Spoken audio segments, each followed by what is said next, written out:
we were talking about the balance between having a life and training to defend that life.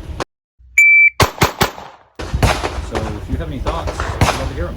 Yeah, I think that especially when people really start thinking about self-defense, they start thinking about all of the ways in which they, could need a firearm for self-defense. And then they think, and unfortunately for a lot of places, there's different laws as far as where you can and cannot go with a gun.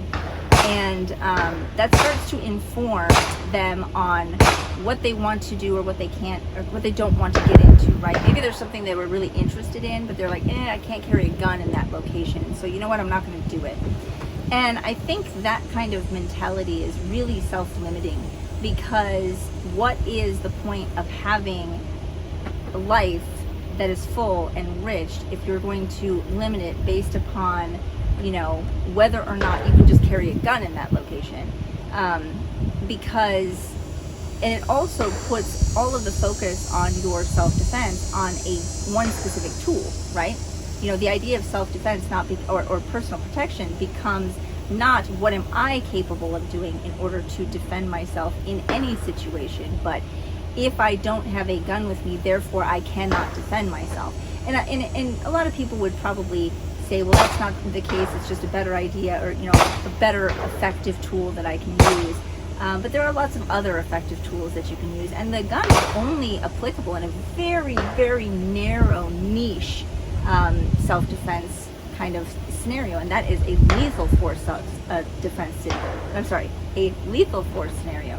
If it doesn't rise to that level, then a gun isn't applicable anyway. And there's lots of other ways that you can defend yourself, either with verbal agility, or at least even non-lethals that are legal, all sorts of places. And even physical self-defense that you can learn and practice. There's lots of ways that you can incorporate personal protection and self-defense and still live a very full and rich life and do all the things you wanted to do. Travel to places that gun isn't available to you, or get into hobbies that would require you not having a gun, things like that. So I think that if you're interested in something and taking this really seriously, you're going to find a way to incorporate that thing that you're interested in into your life, as you should, to enrich your life, while also seeing what is available to you to defend yourself, even if that doesn't mean a gun. Okay. Well, thank you. Yeah, I took my family for a 3-week vacation to Argentina, and of course, no guns. Yeah. There was only one time that I felt a little bit nervous, and we just took a wrong turn and had to get back out of there. But I wouldn't trade that for a safe full of guns. Yep. Really. And so, in terms of self-defense, of course, there's less lethal and there's other options, even when guns aren't. But let me ask you: is there a standard? Is there some sort of standard for you are allowed to carry a gun, and you decide, hey, how do I know if I'm good enough? Man, I've never really shot. I'm just learning. How good do you have to be in a self-defense encounter? Is there some sort of standard for that? Yeah, and I kind of distinguish carry versus I'm going to have a gun in my home, right? If you're going to have a gun in your home, I think the standard is basically safe storage, safe handling, and then understanding, what can go wrong with that gun before you decide to incorporate it in, right? How are you going to identify, people who belong in your household versus people who don't, so, because we hear all the time, little old lady doesn't carry a gun out, but she does defend herself successfully in the home without all sorts of other advanced classes and stuff like that. Out and about on the street, if you're going to carry a firearm for self-defense, the standard, I think, should be a little bit higher. I think you should definitely have some understanding, even if it's just you've read your local laws, or you've read some sort of book, whether it's a Masad Ayub book or an Andrew Branca book or something regarding the law of self-defense, that you know when you can and cannot use it, and some of your local ordinances as well. More people get in trouble for having guns in places that they're not allowed, that they didn't know, and then they get arrested or something like that, or something happens, or by using a firearm inappropriately, trying to stop, a shoplifter or something like that, and they think, well, just because it's morally wrong, or it is even an illegal act, right? This person is shoplifting, well then I'm going to stop this. Well, that's not what a gun is for, and that's not what you're for. That's why we have police. And some people just don't understand that because they don't understand what a gun can be used for legally versus versus how they feel about that situation, even if it's a crime that's being committed. So I do think they should have some sort of legality, and of course, obviously, at that point, safety is paramount. I think that people really should have taken some sort of class that actually teaches drawing from the holster. Whatever holster system they're using, whether that's purse carry, whether that's shoulder holster, in the waistband, whatever. If you're going to be carrying a gun out and about, you should know what you're carrying and how to draw safely from it.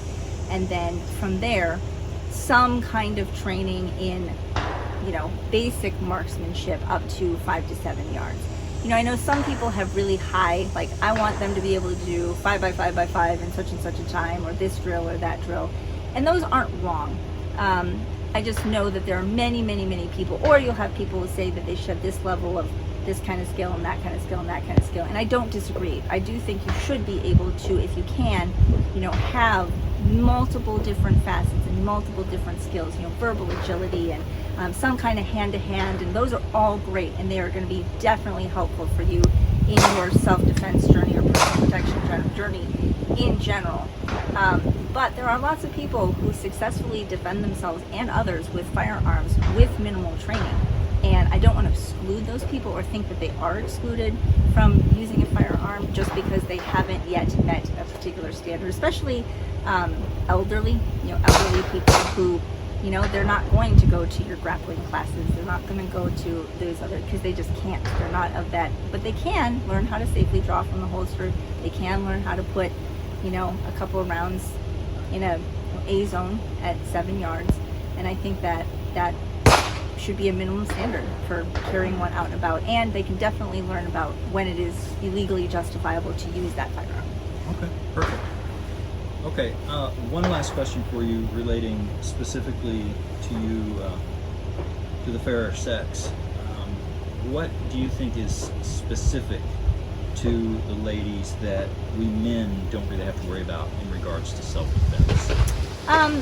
What's your biggest threat? Well, and this is something that isn't really popular to talk about, but it is the harsh reality is that, and it's not the same for men as it is for women. For women, the person that you are most likely to use a firearm or need to use a firearm against is the person that you're probably sleeping next to every night. So I don't remember the exact statistic, but it's very, very, very high. The vast majority of violence that is enacted on women comes from former intimate partners or current intimate partners. And everyone likes to think of that they're going to need to use self-defense against some stranger, some rapist, someone that they don't know that's going to pop out of them from the woodwork, and it's going to be really clear cut. I think where it really hurts women that we don't talk about this is that instead of talking about the things that they actually should be looking for in their intimate partners that could lead them to at least start to think about, what if I need to use self-defense against this person?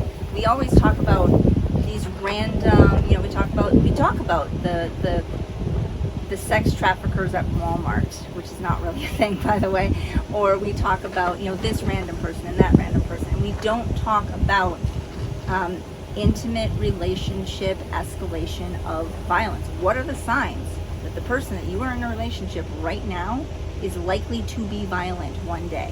What are the things that are likely to set them off? What are the behaviors that are starting to manifest in the early stages of your relationship that might be an indicator that later on you might end up with a violent partner? And here's the other thing that we don't talk about very much at all, just from a relationship and teaching our young girls standard, is that once you have been in a relationship with a violent person, the likelihood that that person then goes on to be a stalker is also pretty high. So teaching our young girls in general how to recognize the signs of a potentially violent intimate partner and teaching them to avoid them, or teaching them to recognize the early warning signs, and then to not get into relationships with those people so that they never escalate to be violent relationships that end up in some kind of violent situation that a woman then does need to defend herself against. Yes, sometimes women do have to defend themselves from, random rapists or, the mugger or things like that. But the vast majority of the time, it's a former intimate partner or current intimate partner. Okay. So healthy boundaries are a pretty important thing there. Absolutely. Healthy boundaries, I think, for women is the number one self-defense skill. And just frankly, recognition of a controlling partner, because controlling partners often start to escalate into violent partners. Controlling partners, but again, if you've got those healthy boundaries and you understand what is mine, what is theirs, have we talked about this, all that kind of stuff, you're going to start to recognize when people are starting to try to push those boundaries with you. And if you have a healthy, perspective on who you are and what you want and what's yours and what's not yours, you might be able to recognize that sooner and end a relationship before it gets to the point where it could escalate into something worse. So I do agree with you. I think boundaries, healthy social boundaries, are the number one kind of entry level self-defense tool that we should be teaching women.